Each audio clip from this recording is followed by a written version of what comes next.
John woke up in a dark and eerie environment. He looked around, but there were no indications of where he was or how he got there. He remembered nothing, except for his name. He stood up and tried to orient himself.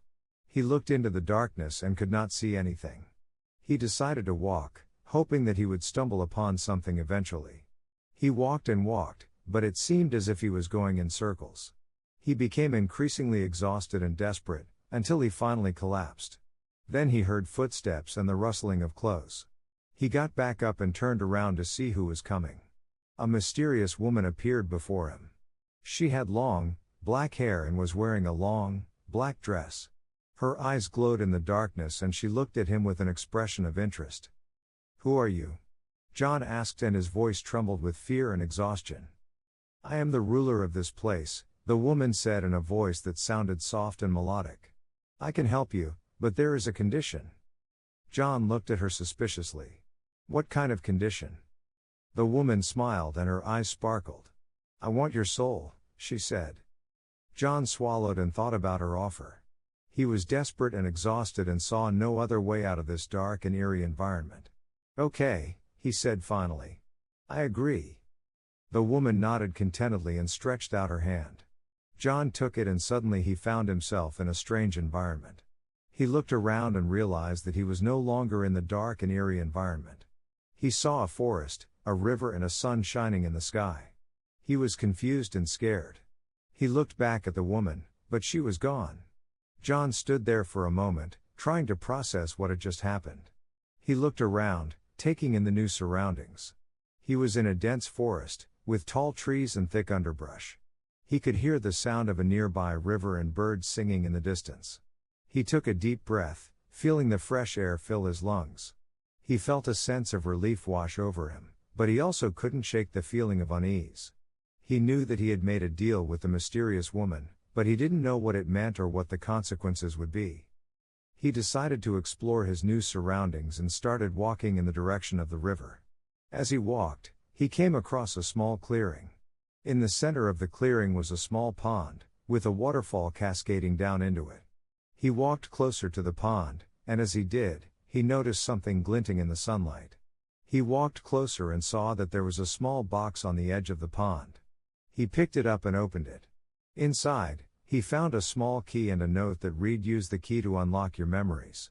John was confused but also excited. He wondered what the key was for and what it would reveal. He put the key in his pocket and continued his journey. As he walked, he noticed that the forest was becoming more dense and difficult to navigate. He felt like he was getting lost and started to panic. But then he remembered the key in his pocket and decided to use it. He found a small door hidden behind a tree and inserted the key. The door opened and he stepped inside. The room was dimly lit and it was empty except for a small table with a book on it. He walked closer and saw that the book was old and bound in leather. He opened it and saw that it was filled with handwritten notes and drawings. As he read through the pages, he realized that it was his diary. He read about all the memories he had forgotten, about his life and the people he loved. He read about his job, his family, and his friends. He read about his hopes and dreams, and about the things that made him happy. He read about the things that made him sad, and about the things that he was afraid of. He read about the day he had lost his memory, and about the woman who had helped him. John realized that the woman had kept her promise and had helped him regain his memories. He felt a sense of gratitude towards her, but he also felt a sense of sadness. He knew that he had given her his soul in exchange for his memories, and he didn't know if he would ever be able to get it back. He closed the diary and put it back on the table. He turned to leave the room, but as he did, he saw the woman standing in the doorway. "I'm glad you found your memories," she said. "I hope they bring you the happiness you deserve." "Thank you," John said. "I appreciate what you have done for me. But I can't help but feel that I have lost something important in the process." "You have," the woman said. "But you have also gained something. You have gained the knowledge and understanding of who you are. And that is something that is invaluable." John nodded, understanding what she meant. He walked past her, and she followed him out of the room. As they walked, John realized that the forest was no longer dense and difficult to navigate. It was now bright and beautiful. He saw the river and the waterfall and the pond. He saw the sun shining in the sky, and he felt a sense of peace wash over him. He knew that he had a long journey ahead of him, but he felt ready to face it with his memories and understanding of who he was. The woman walked with him for a while, until they reached the edge of the forest. She stopped and turned to him. "You can go now," she said. "I hope you find what you are looking for." John nodded and turned to leave. As he walked away, he heard the woman's voice in his head. "Remember, I will always be with you, a part of you. And you will always be a part of me." John understood that the deal he had made with the woman was not just for his memories, but for a lifetime. He knew that he would have to live with the consequences of his decision, but he also knew that it was worth it. He walked out of the forest and into the unknown, ready to start a new chapter in his life. She stopped and looked at John with a serious expression. "You have a choice to make now," she said. "You can stay here in this beautiful forest and live your life with your memories and understanding, or you can leave this place and return to the world you knew before. But if you choose to leave, you will lose your memories and understanding once again." John thought about it for a moment. He didn't know what to do. He had just regained his memories and understanding of who he was, and he didn't want to lose them again. But he also knew that he had responsibilities and people he loved in the real world. He couldn't just stay in this forest forever. "I have to go back," John said finally. "I have to return to my life and my loved ones. But I will always be grateful for the memories and understanding you have given me." The woman nodded and smiled. "I understand," she said. "And I wish you all the best on your journey." With that, she turned and disappeared into the forest. John took one last look at the beautiful surroundings and then turned and walked towards the edge of the forest. As he stepped out of the forest, he felt a sense of loss and sadness. But he also felt a sense of hope and determination. He knew that he had a long road ahead of him, but he was ready to face it with the memories and understanding of who he was. For a while, until they reached the edge of the forest. She stopped and turned to him. "Your journey doesn't end here," she said. "You still have a lot to discover and experience. But remember, you always have the key to unlock your memories if you ever need it again." John nodded and looked at her with gratitude. "Thank you," he said. "I will remember that." The woman smiled and turned to leave.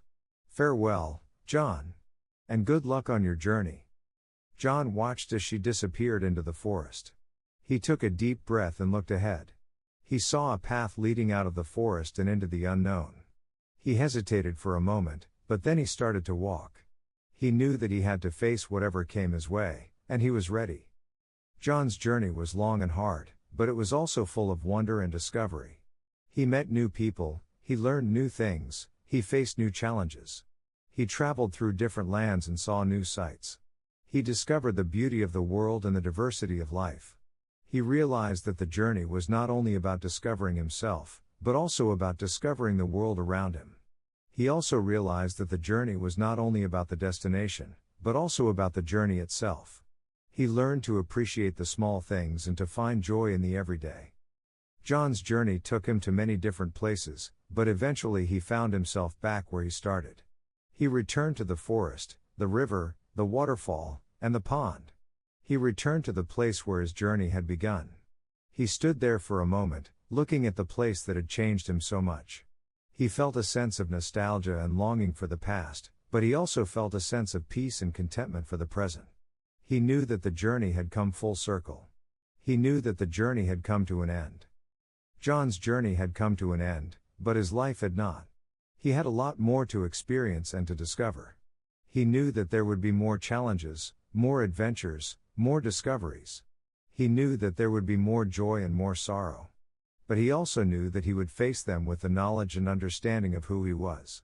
He knew that he had the key to unlock his memories, and he knew that he would always remember the journey that had changed him so much. John took one last look at the place where his journey had begun, and then he turned to leave. He knew that he had a long journey ahead of him, but he also knew that he was ready. He knew that he was ready to face whatever came his way, and he knew that he would always carry the memories and understanding of who he was. He walked down the path and into the unknown. He walked towards the future. He walked towards the next chapter of his life. And he knew that he would always remember the journey that had changed him so much.